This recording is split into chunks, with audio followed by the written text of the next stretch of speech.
और जो सीधी जो तस्वीर है मैं जंतर मंतर से मैं दिखा देना चाहता हूँ कि इस वक्त हम जंतर मंतर पे है और हमारे पीछे महिलाओं का हुजूम है। और जैसे कि मैं तस्वीरों के माध्यम से मैं दिखा देना चाहता हूँ कि आज जो कौन हुई है डॉक्टर BR अम्बेडकर प्रतिमा पुण्य स्थान संघर्ष समिति के द्वारा, जो कि हजारों की संख्या में जो संगठन उनके तत्वाधान में काम कर रही है, उसको लेकर के हमारे साथ में महिला संघ है। हमारे बीच में बन चुकी है राखी रावण जी। राखी रावण जी, आप मेरठ से चल करके यहाँ पे आई हैं, क्या कहना चाहेंगी? बहुत बहुत धन्यवाद आपका। ये तो सभी जानते, मैं तो केवल मेरठ से ही चल के आई हूँ। आप तो संतोष जी जानते हैं कि आप भारत के कोने कोने से चलकर बाबा साहेब के सपुत्र पुत्रियां आई हैं ताकि बाबा साहेब की स्टैचू संसद के अंदर दोबारा वहीं पर लग जाए जहां से इस मोदी सरकार ने बिना बताए चुपके से रात के अंधेरे में उसे हटा दिया था। मगर आप 14 अप्रैल पे आती हैं, हमेशा 14 अप्रैल पे बाबा साहब की प्रतिमा पर पुष्प अर्पण करके जाती थी यहाँ पे, मगर अब आगे नेक्स्ट मतलब 14 अप्रैल में आगे नहीं हो पाएगा। इसीलिए तो ये प्रतिमा वहीं पर लगाई जा रही है क्योंकि लाखों करोड़ों लोग आते हैं और संसद के अंदर और बाबा साहेब को फूल चढ़ाकर अपनी श्रद्धा उनकी कृतज्ञता जाहिर करते हैं। 6 दिसंबर को आते हैं, 14 अक्टूबर को आते हैं, 14 अप्रैल को आते हैं, लेकिन करोड़ों लोगों की भावनाओं के साथ ये मोदी गवर्नमेंट खेल गई है और हम यही कोशिश करते रहेंगे। हमारा ये आंदोलन जारी रहेगा जब तक बाबा साहेब की प्रतिमा दोबारा वहीं नहीं लग जाती। वो तो कह रही है आप लोगों का ऐसे संघर्ष चलता रहता है, आए एक दिन चले गए, ऐसे कैसे कह देते हैं। पीछे भी उन्होंने रिजल्ट देखा था कि 2018 में जब हमारे SC/ST एक्ट को समाप्त करने की कोशिश की गई थी तो तब भी हम यहाँ आंदोलन हुआ था, पूरे भारत में हुआ था और ये आंदोलन भी पूरे भारत में होगा। और इसके चलते अभी आप देखना भारत बंद जो 21 तारीख को हमारा आरक्षण कोटे में कोटा जो कर दिया है, हमारी भावनाओं के साथ, हमारे बच्चों के भविष्य के साथ खिलवाड़ कर दिया है, इन्होंने आपस में हमें भिड़ाने का काम किया है। उसके लिए भी भारत बंद का आह्वान 21 तारीख को किया गया है तो दोबारा से भारत बंद होगा। 2 अप्रैल का कांड फिर से दोहराया जाएगा। 2 अप्रैल फिर से दोहराया जाएगा। मगर 2 अप्रैल में जो बच्चे मारे गए थे, जिनके ऊपर गोलियां चली थी, 13 वो लोग हैं, मगर वो जो 13 बच्चे हैं वो सिर्फ गरीब और मजदूर के हैं। मगर उसमें किसी भी हमारे जो समाज में जो बड़े बड़े थे उनका कोई बच्चा नहीं। ये हमारे समाज की बहुत बड़ी कमी है। जो लोग उच्च अधिकारी बनकर अपने घरों में आराम कर रहे हैं या राजनीति में जाकर कुर्सी जकड़ के बैठे हैं, वही इस मोदी गवर्नमेंट की ताकत बने हुए हैं।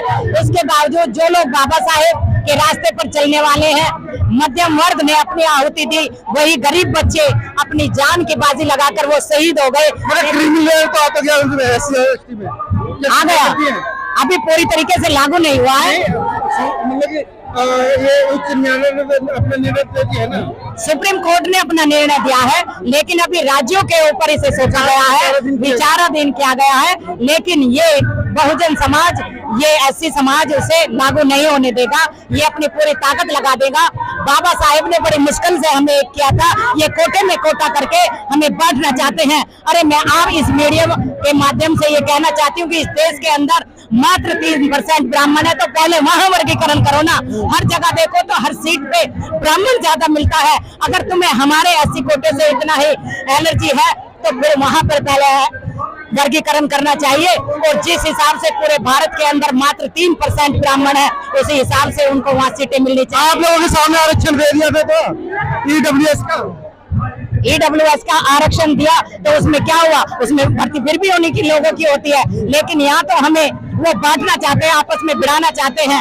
क्या SC किसी को रोकता है? किसी को रोकने का कोई काम नहीं करता, लेकिन अभी भी SC की बहुत सारी सीटें खाली पड़ी हुई होती हैं। उसका नतीजा ये होगा कि ये जो SC की अब ज्यादा सीटें खाली होंगी, ये उन पर खुद विराजमान अगली बार हो जाएंगे और हमारे वर्ग की सीटें खाली रह जाएंगी। आज के दिन क्या संदेश देना चाहेंगे, जो कि आज तमाम स्टेट से लोग आए हुए हैं? आज के दिन हमारा यही संदेश है कि आज जो आप लोग ऐसे संघर्ष करते रहोगे कि अगर आज स्थापित नहीं हुई मूर्ति तो क्या मतलब ऐसे फिर दोबारा आओगे? ये बड़े रूप में होगी। इस बार मेरे हिसाब से यहाँ संसद में जाकर उन लोगों की गर्दन को पकड़ना चाहिए कि जो वो हमारी सुनवाई नहीं कर रहे हैं। हम यहाँ जंतर मंतर पे कब तक आकर ऐसे ही आंदोलन करते रहेंगे? आपने ये सही कहा, लेकिन जब तक हम ठीक तरीके से संसद का घेराव नहीं करेंगे, इन एमएलए एमपी को नहीं पकड़ेंगे, ये हमारी आवाज वहां नहीं उठाएंगे, शायद तब तक कुछ नहीं होगा। तो इसलिए इन्हें पकड़ना बहुत जरूरी है। तो ये पकड़ना बहुत जरूरी है। और हमारे साथ में बन चुकी थी राखी रावण जी। और सर क्या संदेश देना चाहिए? आपके हाथ में सुप्रीम कोर्ट के जजों का परीक्षा पास करो। देखो, जो सुप्रीम कोर्ट के जज हैं, देना चाहेंगे सुप्रीम कोर्ट के जो जज हैं वो परीक्षा भी नहीं देते, वो कोई इंटरव्यू नहीं देते। वो कॉलेजियम सिस्टम की वजह से कुछ लोग जो है ना, कुछ जज मिलकर जो है ना, एक किसी को भी जो है ना वो जज बना देते हैं। तो मुझे ऐसा लगता है जो डिसीजन आजकल दे रहे हैं, ऐसा लगता है कि उनको संविधान की नॉलेज ही नहीं है।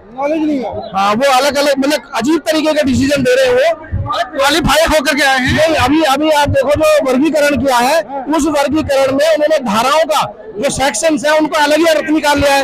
140 करोड़ के देश के राष्ट्रपति की शक्तियों में उन्होंने छेड़खानी कर दी। वो किस लिए कर दी? क्योंकि उन्हें अगर वो एग्जाम देकर आते, इंटरव्यू देकर आते, तो शायद ये काम नहीं कर पाते। अच्छा, इसका मतलब कि वो बिना इंटरव्यू के, बिना एग्जाम के आए वो। बिल्कुल, कॉलेजियम सिस्टम है ना, पूरे वर्ल्ड में कॉलेजियम सिस्टम यहीं पर है, जो बिना एग्जाम के, बिना परीक्षा के जो है सुप्रीम कोर्ट का जज बन जाते हैं। जब उस समय जब नियुक्ति को बनाते हैं, जब नियुक्ति होती है तो ऑब्जेक्शन क्यों नहीं होता है? ऑब्जेक्शन बहुत दिनों से कर रहे हैं, बहुत दिनों से चल रहा है, लेकिन जो है ना वो उन्होंने अपने आप में जो है ना एक छल करके वो पावर जो है ना अपने आप ले लिए उन्होंने। तो हाँ, वो जो है उन्होंने गलत कर रखा है। इसका एक सिस्टम होना चाहिए। एक जो है जो वो काम कर रहे हो तो संविधान के दायरे में काम कर रहे हैं, आप कह रहे हैं पावर अपने आप। नहीं, वो संविधान के तो संवैधानिक। अभी जो हमारे मोदी जी है वो भी कह रहे थे कि भाई इसका जो है एक अलग से सिस्टम होना चाहिए जज के सिलेक्शन का। उसमें भी जो है ना इन्होंने वहाँ पे पेटिशन कोई डली तो इन्होंने उसको भी पेटिशन को खत्म कर दिया कि नहीं, हम आपकी बात नहीं सुनेंगे। क्या लग रहा है कि क्रिमिनल लॉ से ये जो SC/ST पे लागू हुआ है, किसको नुकसान होने वाला है? क्रिमिनल लॉ से दरअसल नुकसान हमारी यूनिटी को होने वाला है। जो हम एक ही कैटेगरी के लोग हैं, पैसे के आधार पर हमारे साथ भेदभाव नहीं होता, जाति के आधार पर हमारे साथ भेदभाव होता है। तो इसका जो है ना क्रीमी लेयर को उनको लागू ही नहीं करना चाहिए। आप बताओ, राष्ट्रपति जो है ना शेड्यूल ट्राइब है, उन्हें मंदिर में प्रवेश नहीं दिया। पिछले राष्ट्रपति वो शेड्यूल कास्ट थे, उनको मंदिर में प्रवेश नहीं दिया। हमारे साथ रोज भेदभाव होता है कि मतलब हम इतने अच्छे उसमें है, उसके बावजूद भी हमारे ये देखते हैं कि हमारी जात क्या है। मगर भेदभाव होने के बावजूद भी तो उनसे चिपकते हैं। किससे चिपकते हैं? ब्राह्मणवाद उनके घर कुरकुर के फैला हुआ है भोजनों के अंदर। ये देख रहे होंगे। इसके लिए आडंबर के खिलाफ हमारी मूवमेंट चली हुई है। हम जो है ना कोशिश कर रहे हैं। पिछली बार आप ये देखो, जो हमारे गावड़े वाले लोग थे, अभी वो धीरे धीरे कम हो रहे हैं। हाँ, धीरे धीरे कम हो रहे हैं। समाप्त आने वाले टाइम में और देखना बहुत कम हो जाएंगे। हम लोग पूरी मेहनत कर रहे हैं। पिछली बार रोड पर बहुत भीड़ होती थी, इस बार कोई भीड़ मैंने देखी नहीं है।